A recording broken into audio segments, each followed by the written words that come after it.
Hello everyone, and thank you for joining us once again here at SGTV. We've got Amy Barrett-Singh joining us in the studio once again. Amy, I want to talk to you today about upselling on the job. Are there any tips that you find are helpful for you to do that on site? I'm not really good at upselling as in products. I think I sort of sell myself as a person. I think I found that customers use people that they know, like and trust.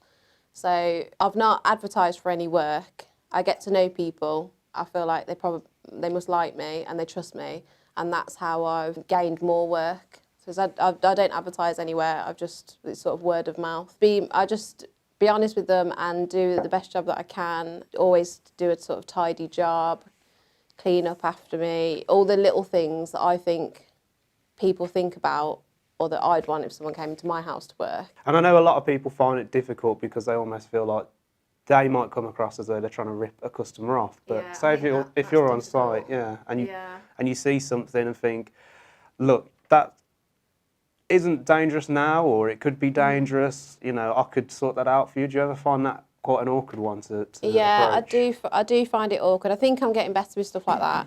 I mean, some situations, it's really obvious, and I think the customer sees it and realises that it's, you know, something needs changing or something needs doing. But I do worry about customers thinking I'm ripping them off. Like when I started, I found it really difficult to price jobs because I think you go through that thing where you think it sounds too expensive to people and you feel awkward given a price or whatever, but you do get used to it. I had a situation recently with a job that I was doing, ended up, it was the kitchen rewire that I did, the one that I said before, I've told you before I was really proud of. They ended up needing a new board change. So at the beginning, I didn't have the board front off because there was a false ceiling that went halfway down the board, so you couldn't get the front off. So I was waiting for the builder to take the ceiling out. So I carried on with the kitchen rewire, did what I was doing, and I put in an extra circuit for one of those microwave warming drawer things. And I had a quick look at the board and I thought, I bet there's not going to be room. It was an old board, and when I took the board front off, it was the biggest mess. It was just completely full. Loads of circuits doubled up already. There was nothing I could do with it, and I had to explain to the customer that they needed a board change for safety reasons, and just because they couldn't have had that extra circuit that they wanted. Yeah, I still felt a bit awkward like telling them, even though I know 100% I'm not ripping them off. I know that they need it. I'm just honest with them. I just said, if this was one of my family or friends' houses, I'd tell them, you have to have a board change. You need a board, like it's not safe. But they were really cool about it. Obviously, it's awkward because it's another expense to them when they're already paying for a kitchen and whatever. You know, I think it's easier if you know that you're being honest.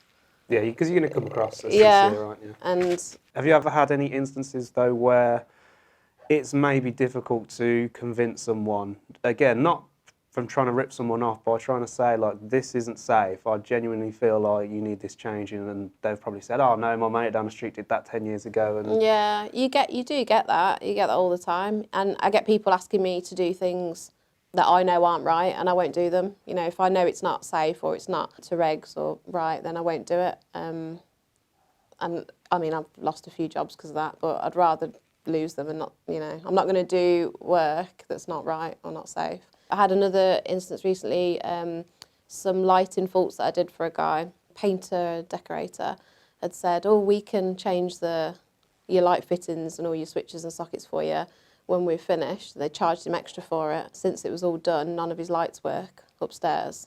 It's handy. Yeah. Because they just shoved any cables in the back of any of the switches, so it was all mixed up. So I went out, fixed it all, and then I found that there was another problem. He was getting slight like shocks, like tingles off all the switches. Just to wake you up. Yeah. You know? And I explained to him what the problem was, and that he asked me if I could fix it, and I gave him a price, and he never messaged back. And I think, well, did he get someone else to fix it? Did he try to go it himself, or did he just think, oh, she's trying to rip me off, it'll be all right?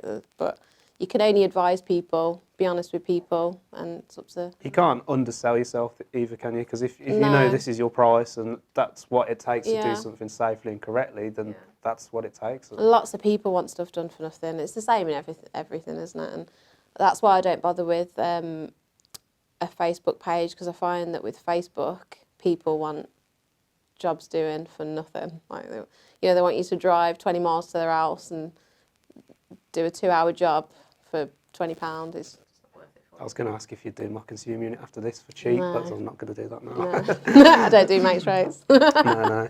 Do you find that some of those instances, though, where it's not an obvious visual thing that you can show someone, are the trickier ones to put right? Yeah, if you can't physically show someone, like that board was quite easy. I felt slightly awkward about it, but it was really easy. Anyone could see that it was a real mess, and I showed them the circuits, and the customer, they could see that there physically wasn't enough room to add another circuit.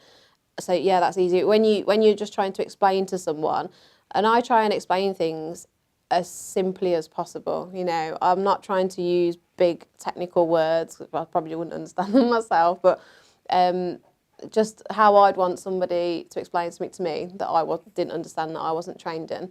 Because I'm not trying to make people feel stupid, or I want them to understand that if it's something they need doing, they need this doing, and this is why. So yeah, just try and. But yeah, if you can't physically see it, it is difficult. Do you find the time of year, such as seasons or things like Christmas, good opportunities to, again, not rip people off, but upsell your services? So summer might be a good time to offer outdoor lighting or sockets, Yeah. or even doing it at Christmas for outdoor lighting for Christmas and things like that. Do you find that you can do that over the course of the year? Yeah, I think lots of people do that. I mean, this year I've been so busy. I haven't had to sort of push for it. I've just been lucky that the right jobs have fallen at the right time.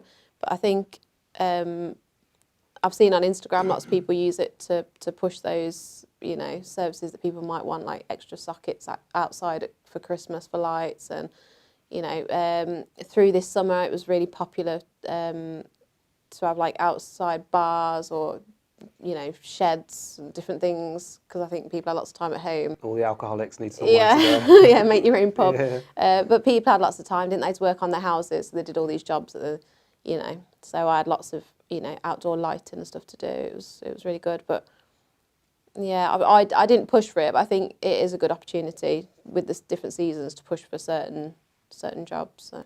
And before you became an electrician, because we've mentioned before in other episodes that you started slightly later than most coming out into apprenticeships. So you've had other jobs before this. Yeah. Have you found any of those previous jobs has given you skills or things that you found useful to sell your services? Now you're an electrician. I did work in a sales position when I first came out of school. I was very young. I didn't take it seriously. So I'm not sure I learned much from there. But I think the sort of face-to-face contact with customers, I think that helped me there, because I was so shy before. Like when I was a kid and a teenager, I was really shy. I wouldn't talk to anyone. So I think being pushed into it, because I worked on a trade counter for a few years. So getting a feel for the industry there. Yeah, and it gets you to just be able to talk to people, really. But other than that, I worked in schools as like a teaching assistant, so I guess I learnt to have patience. How to boss people You about need as well. patience with some customers as well. Yeah. And the worst customers are my worst customer this year has been my mum, because I've rewired her kitchen. She's a nightmare. She changes her mind what she wants, and if she wants something doing, she'll think of it and she'll want it done now. She doesn't care what I'm doing. It's like, I need this doing now. And so yeah. Sorry, Amy's mum, if you're watching.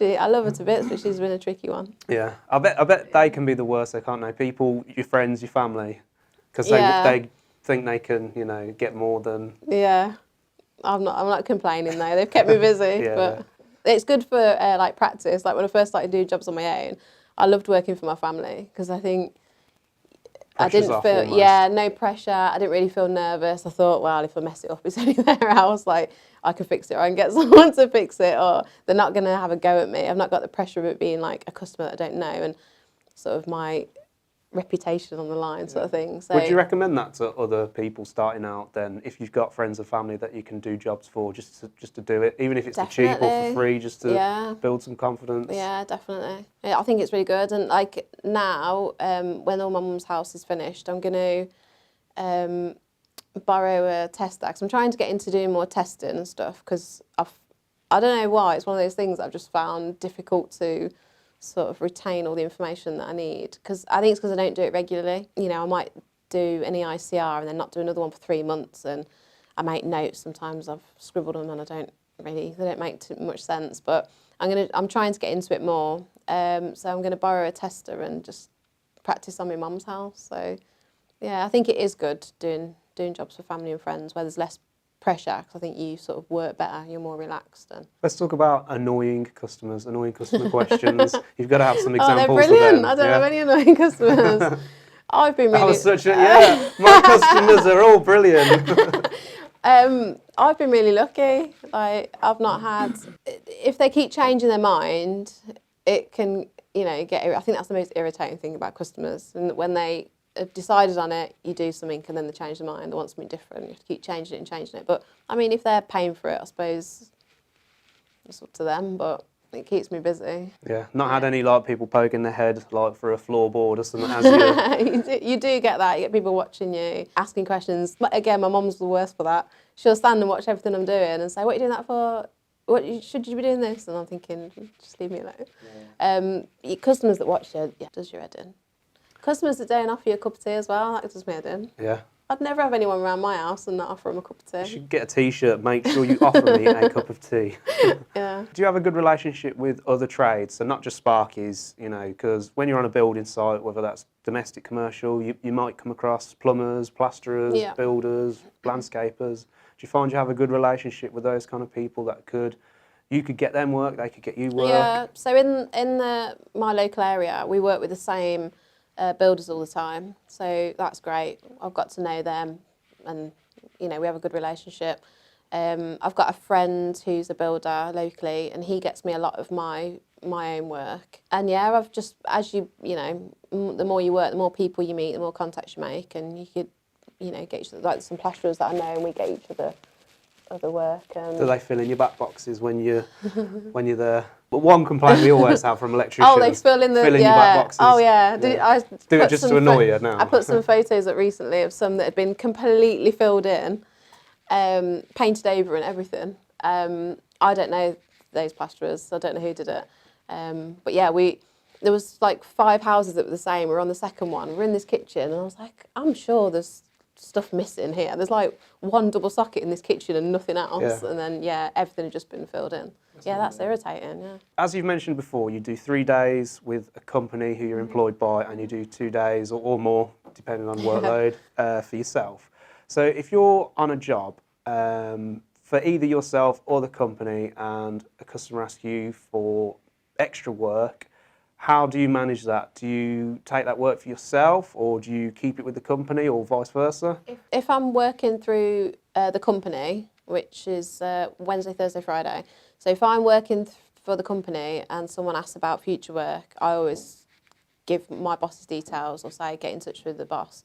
I'd never take work from him. I've had this discussion with him, but on my own jobs, if someone asks me for something else, or someone says, oh, can I have your card to give to my friend, she wants this to do it, and then that's my job. And I don't ever poach business from him, and I wouldn't. I don't do a lot of work in like my sort of local area, because a lot of it is through contacts that I've made. So a lot of it is in sort of Tamworth and Derby, rather than where I actually live, which is in the middle, it's like Ashby. But yeah, if people ask me when I'm out and about, or contact me, and they've got I've not previously worked for them through the other company, then yeah, that's my work. That's fair enough though, isn't it? If you're going to help your company out, but you've also got to look after yourself. And, yeah. So are there any tips you'd give to anyone in the industry about just general upselling your skills and services while you're out there? It's really difficult. Like, just be honest. Just be honest. I think people can see when you're being honest. Don't be sort of like cocky, and don't tell people, oh, you need this. You know, discuss with people. I think this would work. I think you need this, and explain why. And you just need to be honest with people. I suppose that comes with, you don't need to be honest for that to come with time. It's almost having the confidence for that to come across as honest as well, I suppose, isn't it? Yeah, definitely. So again, that's all we've got time for today. I hope you found that useful. Make sure you like, subscribe, hit the notification button. Follow Amy on Instagram, everywhere, not in public because that's weird. Follow her on YouTube. You've got the new YouTube channel coming out. Yeah, so Amy Sparky. There you go. Make sure you do that, and we'll see you again next time.